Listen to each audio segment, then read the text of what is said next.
시작. 주께서 명령하사 주의 법도를 잘 지키게 하셨나이다. 아멘.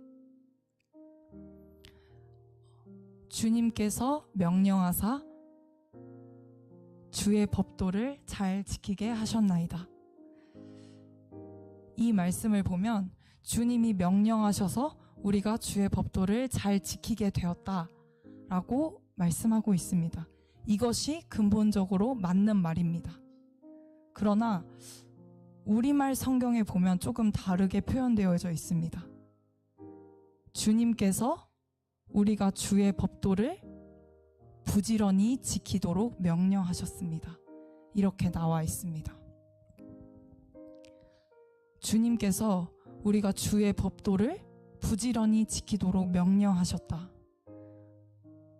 하나님의 법도를 부지런히 지키도록 명령하셨다는 것은 다시 말하면 하나님께서 우리가 그 법도를 잘 지킬 수밖에 없도록 부지런히 지킬 수밖에 없도록 만드셨다는 것입니다. 이것을 만드셨다라는 것은 다시 말하면 우리는 잘 지킬 수밖에 없는 위치와 신분에 놓여져 있다라는 것입니다. 내가 이 위치와 신분에 있다라는 것을 자각할 때와 그리고 그 위치와 신분에 맞게 합당하게 행동할 때에 우리는 주님의 명령을 지키는 것입니다. 여기에는 깊은 내용이 담겨져 있습니다. 하나님께서 명령하셨어? 그래서 난 이것을 지킬 거야 라는 내 의지만 발휘되지도 않고 하나님께서 명령하셨어. 그러면 주님이 날 지키게 하실 것이네 라는 그 감정만 기쁨에 있지 않고 그리고 주님께서 명령하셔서 주의 법도를 잘 지키게 하셨다라는 우리의 명확한 이지가 발휘되어야 합니다. 이것은 다시 말하면 우리의 지정의가 전인격적으로 동원되어야 하는 말씀입니다. 그런데 우리의 지정의는 어떠한 위치에 있죠? 우리의 지정의는 타락한 모든 우리에게 잘못된 위치에 있습니다. 지정의는 하나님께서 창세 전에 우리에게 주셨던 은사이지만 우리를 계획하셨을 때 주셨던 은사이지만 그것은 아담과 하와가 에덴 동산에서 교제하였던 그때의 그 지정으로 발휘되지 않습니다. 왜냐하면 타락한 인류에게는 이 지정의가 잘못된 위치에 놓여져 있기 때문입니다. 그렇다면 우리는 이 지정의를 바르게 배열해야겠죠. 누가 이것을 배열하실까요? 삼위일체 하나님 중에 누가 이것을 배열하실까요? 같은 분이시지만 성령 하나님이십니다. 성령 하나님께서 명령하사 주의 법도를 잘 지키게 하셨나이다. 우리가 제가 어떤 책에서 발췌한 부분입니다. 결국 우리가 성경에서 얻는 것은 진리입니다. 진리가 무엇이죠? 하나님 아버지, 그분 자체이십니다. 이 진리는 감정적 충동이 아닙니다. 이것은 우리에게 기쁜 체험을 주는 데에만 지대한 관심을 갖는 그 무엇이 아닙니다. 이 진리는 첫째로 진리입니다. 이 진리는 하나님께서 사람에게 주신 최대의 은사물인 마음에 전해집니다. 다시 말하면 이 진리는 하나님 아버지 자신은 하나님께서 사람에게 주신 최대의 은사물인 우리의 지정의에 전해집니다. 우리가 이 진리를 깨닫고 우리 자신을 이 진리에 복종할 때 감정은 따라오는 것입니다. 제가 전에 설교할 때 이런 말씀을 드렸어요. 지정의 중에 이성, 감정, 의지 중에 제일 힘든 부분이 어디라고 말씀드렸죠? 감정이라고 그랬죠. 근데 여기서 감정은 이 진리를 깨닫고 이 진리에 우리를 복종할 때 따라오는 것이라고 말씀하고 있습니다. 그래서 우리가 말씀을 제가 다시 드리자면, 주님께서 명령하셨고 주의 법도를 잘 지키게 하셨나이다. 주님이 명령하신 것에는 주님이 우리의 인간과 같이 변하시는 분이신가요? 변질되시는 분이신가요? 그렇지 않죠. 그 주님은 이 명령을 우리가 지킬 수밖에 없도록 인도하세요. 그게 하나님의 신실하심이죠. 그러면 우리는 이 하나님에 대해서 수도 없이 하루에 수백 번 변화하는 우리의 감정으로 이 하나님을 대하는 것이 과연 진리일까요? 그렇지 않죠. 이 하나님의 신실함을 우리는 감정으로 받아들이는 것이 아니라 믿어야 하는 것이에요. 다시 말하면 이 진리에 대하여 내가 무엇을 느꼈느냐가 아니라 이 진리에 대하여 내가 그것을 믿느냐, 내가 그것을 인정하느냐, 그것이 나를 붙잡고 있느냐, 이 질문이 우리에게 첫 번째로 있어야 하는 것입니다. 이게 우리에게 있는 전제 조건이에요. 이것이 아직 해결되지 않으면, 어제 우리 에베소서 설교에서 들었죠? 산 위에 있지 않는 것이에요. 산 위에 있다는 말은 다시 말하면 칭의 받은 자라는 건데, 우리 모두 다 칭의 받았죠. 근데 그 칭의는 우리의 공로가 하나도 들어가지 않고 온전히 예수 그리스도의 십자가의 공로로 주어진 것이에요. 그렇다면 이것에 대해서 내 감정이 반응하는 대로 믿는다? 라는 것은 저 산 아래에서 이 진리가 뭔지조차도 모르기 때문에 하나님이 그냥 내버려 두시는 상태인 것입니다. 그런데 다시 말해서 우리가 산 위에 있는 자라는 것을 명확히 안다면, 우리는 내가 이것에 대해서, 이 진리에 대해서 무엇을 느꼈느냐가 아니라 이것을 믿느냐, 이것을 인정하느냐, 그리고 그것이 나를 붙잡고 있느냐, 여기로 깊이 들어간다라는 것입니다. 그리고 이것이 바로 주님께서 우리에게 주님의 법도를 명령하신 그 하나님의 신실함을 신뢰하는 것입니다. 우리가 우리의 감정에 과도히 집중하면 어떻게 되죠? 우리가 오늘은 막 은혜가 있다가도 내일 아침에 당장 눈 뜨면 우리의 감정이 어떤지 잘 몰라요. 그냥 갑자기 확 다운될 수 있어요. 그리고 내가 밥을 먹어서 막 기쁨이 막 넘쳤는데 배가 고프면 막 우울해져요. 이러한 것들이 우리의 감정을 믿을 수 없는 이유예요. 다시 말하면 이 감정들은, 감정이 변화하는 원인은 없다라는 것이에요. 이것이 진짜예요. 감정이 변하는 것에 원인은 없습니다. 그러니까 우리가 감정에 과도하게 집중하면은 우리가 병적 상태를 향하여 가는 지름길인 것입니다. 왜냐하면 그 안에는 진리가 없기 때문에.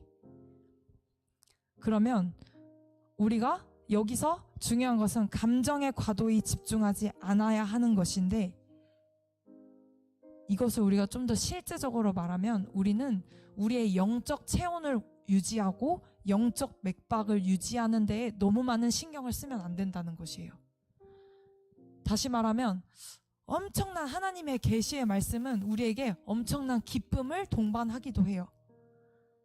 기쁨만 있는 것은 아니죠. 왜냐하면 하나님을 대면하게 되니까, 하나님이 진짜 내가 그렇게 알고 싶던 하나님을 만나게 되니까 그 기쁨이, 엄청난 기쁨이 동반돼요. 그런데 그 기쁨을 우리가 유지하려고, 내가 그 영적 체온을 유지하고 영적 맥박을 유지하기 위해 계속 그것에 집중해요.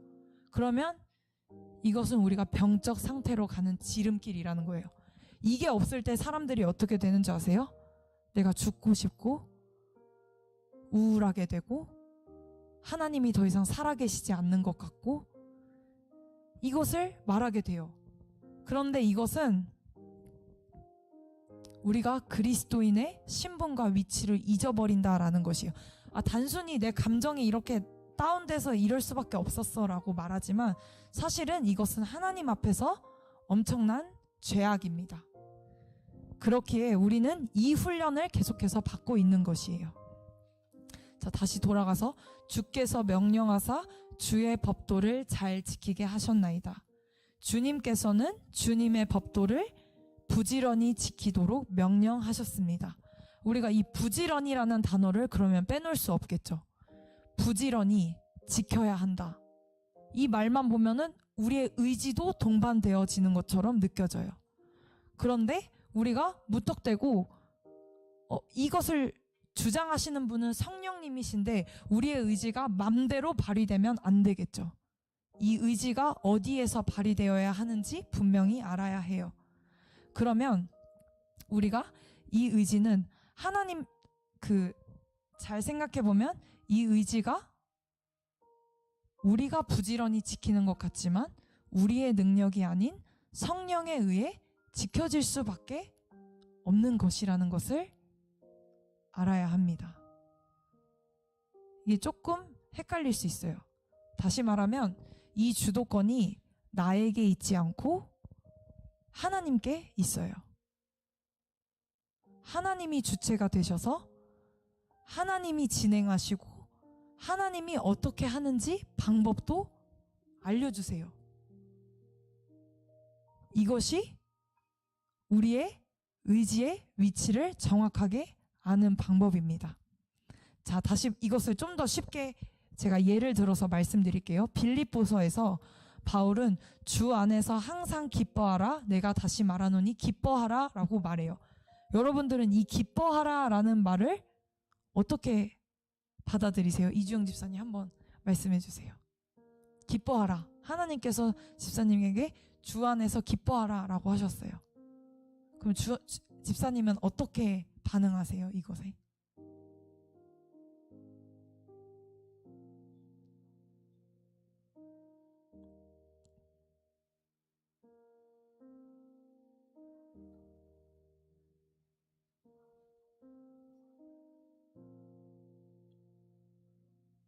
네, 집사님 말씀 무조건적인 항복을 말씀하시는 거죠. 그 안에서 기쁨이 따라올 것이다. 이 말씀이 되게 중요한 게 뭐냐면 주 안에서 항상 기뻐하는 것은 행복한 것과는 달라요. 행복한 거는 진짜 맛있는 것을 먹을 때 행복해요. 그리고 갑자기 내가 궁핍했는데 돈이 생겼어요. 그럼 행복해요. 이게 우리가 느끼는 행복감이죠. 그런데 하나님께서는 주 안에서 기뻐하라라고 명령하셨어요.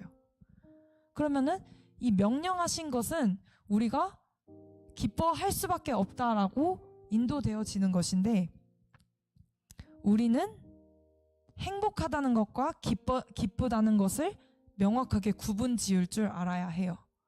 어떻게 구분 지을 수 있느냐? 여러분 자신이 여러분 스스로를 행복하게 할 수 있습니까? 행복하게 하실 수 있으세요? 어떠세요? 혜미자매님 행복하게 하실 수 있으신가요?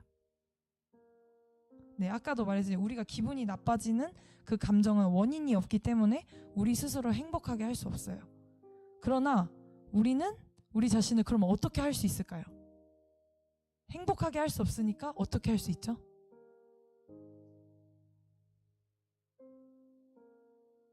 기쁘게 할 수 있어요.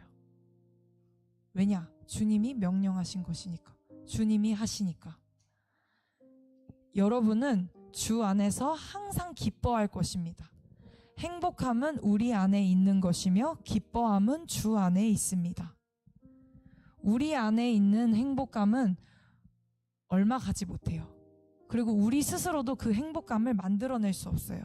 그런데 주님께서 기뻐하라 명령하신 것은 주체가 주님이시기 때문에 우리는 기뻐할 수밖에 없는 것이에요.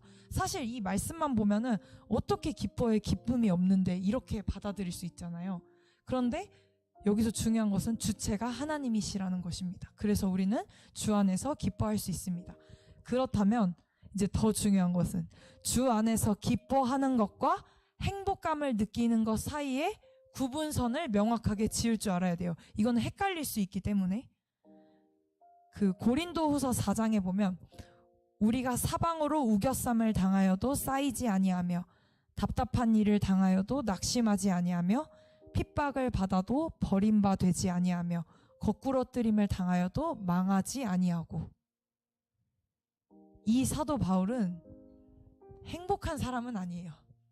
행복하다고 볼 수는 없어요. 왜냐면 매맞고 쫓겨다니고 집도 없고 계속 이런 삶을 살았죠. 궁핍하고. 그런데 이 고린도후서 4장의 말씀은 그러한 사도 바울을 기뻐하는 자로 묘사하고 있어요. 사방으로 우겨쌈을 당했는데 쌓이지 아니한대요. 답답한 일을 겪고 있는데 낙심하지 않대요. 핍박을 받는데 버림받지 않고 거꾸러뜨림을 당했는데 망하지 않는데요. 이것은 하나님이 아니면 하실 수 없는 일이죠. 여기서 우리는 이 행복한 부류의 사람이 아닌 사도 바울을 하나님께서 기쁜 자라고 묘사하시는 것을 말할 수 있습니다. 그런데 이것은 우리 모두에게 해당되는 일입니다. 그리스도인이라는 성도라는 신분과 위치를 가진 자들에게는 이 모든 것이 이루어질 수밖에 없다라는 것입니다. 이 관점에서 제일 중요한 것은 무엇이냐면 우리가 가장 큰 불쾌감이 우리를 찾아왔을 때 그것을 우리가 지배하도록 허용하면 우리가 패배되고 침체돼요. 아까 말했듯이 사도 바울에게 사방으로 우겨쌈을 당하였는데 거기서 일어나는 내 감정을 그냥 받아들이면 나는 침체돼요. 그리고 거꾸러뜨림을 당했어요. 그리고 버림받았어요. 얼마든지 우리는 자기 연민에 빠지고도 남을 수도 있어요. 자기 연민에 빠질 수밖에 없는 상황이에요. 그런데 하나님께서는 이것에 대해서 우리를 자기 연민으로 끌어들이는 이 태만과 우울에서 벗어나라고 말씀하세요. 여기가 우리가 부지런히 우리의 의지를 발휘해야 할 때입니다. 주의 법도를 부지런히 지키도록 주님께서 명령하셨습니다. 주님께서 명령하실 때 주님은 이것을 지키게 하시는 신실한 분이라고 하셨고, 그 신실함에 담겨져 있는 의미는 무엇이냐면 하나님께서 방법과 그 힘과 그 능력을 다 주신다라는 말씀이에요. 그러면 이 약속 위에 우리가 이 약속을 믿음으로 우리는 이것을 살아내야 할 책임이 있다라는 것입니다. 여기에 우리의 의지가 발휘되는 것이에요. 이 사실만 들어도 기쁘지 않으신가요? 하나님께서 이것을 다 이루신다라고 하니까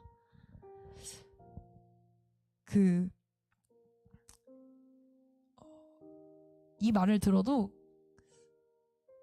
기쁘지 않은 우리의 감정이 꿈틀꿈틀 될 수 있어요. 왜냐하면 나는 감정에 여전히 약하기 때문에, 나는 여전히 넘어진 데서 또 넘어지고 있기 때문에, 나는 이것을 들었지만 성령 하나님을 신뢰해야 되는 그 상황에서 여전히 불안해하기 때문에 라고 말하지만, 그것은 사실 하나님이 그것을 거부하는 것이 아니에요. 그 침체에 잘 빠지는 기질을 가진 사람들이 있어요. 그 사람들은 하나님 앞에서 우리가 이 기질을 계속해서 유념해서 훈련해 나가야 하는 것입니다. 이 기질을 가지고 내 연민의 감정에 끌려가는 것이 아니라, 하나님, 저에게 이것을 이길 힘과 방법을 주셨다고 했으니 저는 이것에서 하나님께서 주신 것으로 이것을 찾는 데에 적극적으로 부지런히 나아가겠습니다 라는 고백으로 이것을 치고 가야 해요.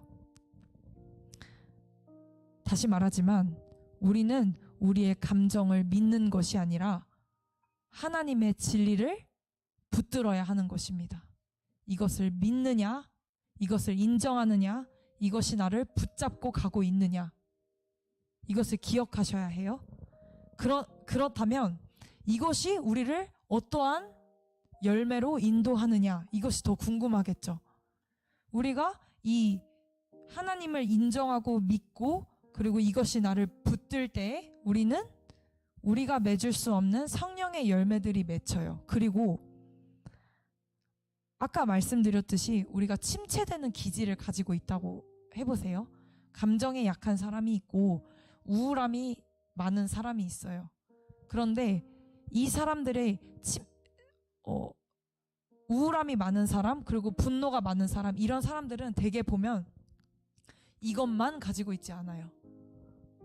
우울함을 가진 사람들은 생각이 깊은 사람일 경우가 있고, 분노가 많은 사람들은 뭔가를 이렇게 불도저 같이 밀고 가는 기질이 있는 사람들이 있어요. 이 양면성을 가지고 있어요. 그런데 이 양면성은 다시 말하면 무엇이냐면, 하나님께서는 우리의 기질을 은사로 주셨다라는 것이에요. 그런데 타락된 이후에 이 은사가 올바로 사용되지 못해서 우리를 침체에 빠지게 만드는, 그것으로 갈 수밖에 없는 우리의 본성을 가지고 있다라는 것입니다. 다시 말하면 우리가 이것을 믿고 인정하고 붙잡고 가느냐로 씨름하며 나갈 때에 우리는 우리에게 주신 이 기질, 하나님의 은사를, 하나님의 열매를 맺는데 도구로 사용할 수 있다라는 것입니다. 이것은 말 그대로 은사라는 것처럼 하나님의 선물인 것입니다. 들으면 들을수록 내가 낙심할 이유가 없지 않습니까? 내가 처져 있을 이유가 없지 않습니까?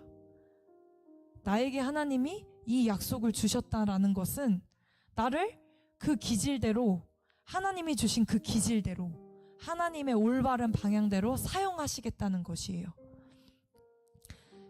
그래서 시편 기자는 이 4절의 말씀 뒤에 이렇게 말하고 있어요.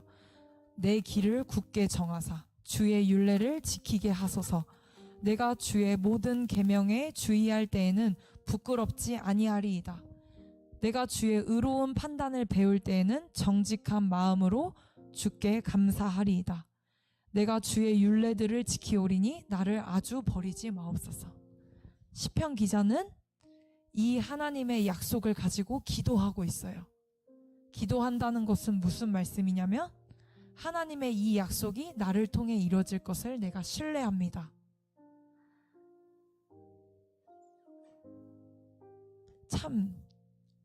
참 다윗은 참 엄청난 하나님과의 교제를 가졌던 사람인 것 같아요.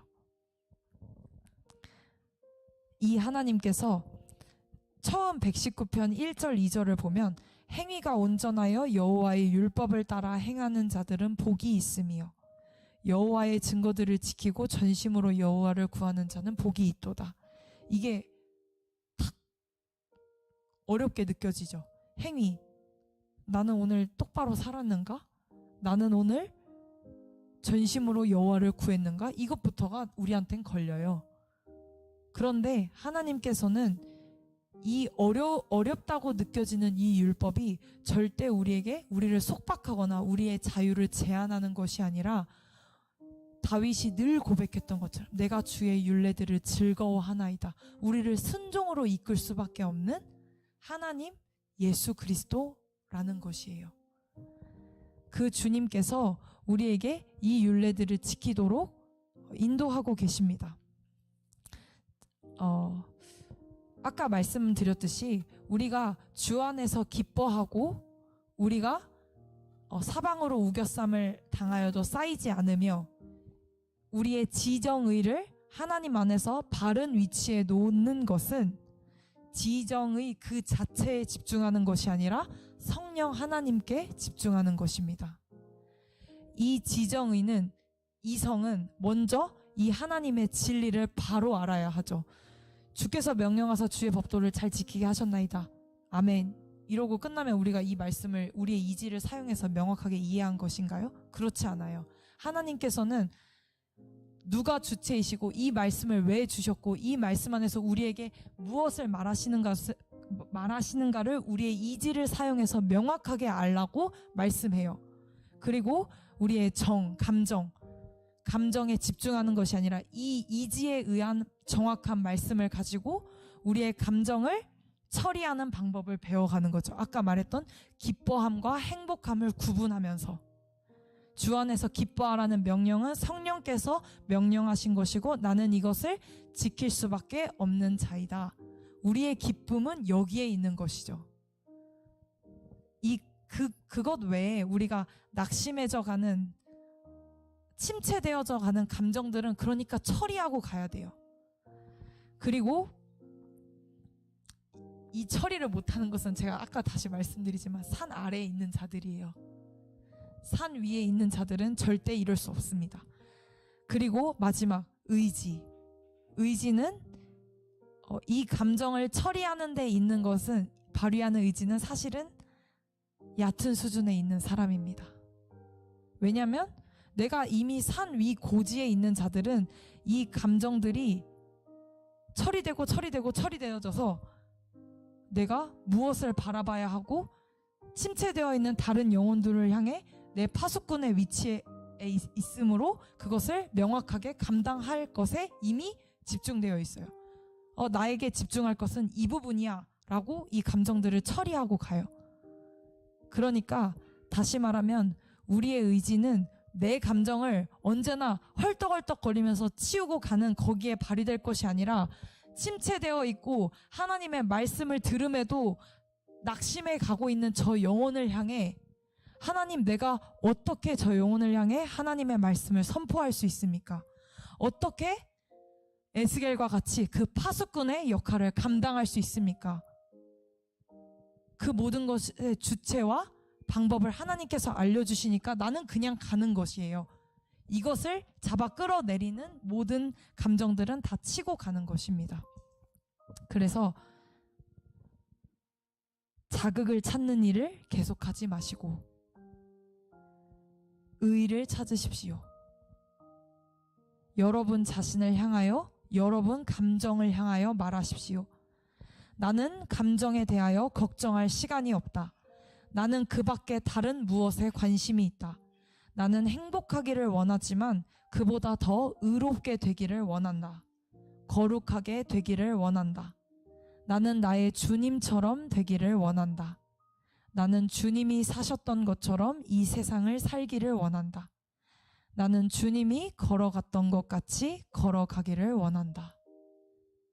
이 고백을 하는 데에 우리의 의지를 발휘하십시오. 만일 여러분의 감정이 침체되어 있는 것을 발견하게 되면 여러분들은 주저앉아서 자기 연민에 나를 불쌍히 여기지 마시고, 그것은 사단이 옆에서 박수치고 있는 일이에요. 그것을 떨치고 이 핵심의 질문으로 다시 나아가십시오. 나는 그리스도께서 나를 구원하신 것, 나에게 전신갑주를 입혀주신 것을 믿는다. 그리고 이 믿음으로 말미암아 나는 하나님의 자녀이자 군사임을, 그리스도의 거룩한 신분의 위치임을 믿는다. 다시 말하면 파수꾼이고 증인임을 나는 믿는다. 그것을 인정한다.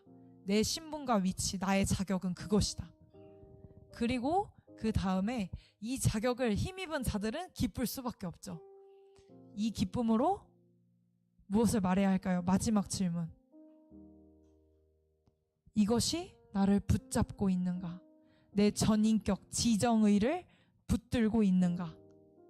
나의 이성과 감정과 내 의지는 이 말씀, 이 진리에 온전히 다 붙들려져 있는가? 이것을 주도 면밀하게 점검하십시오.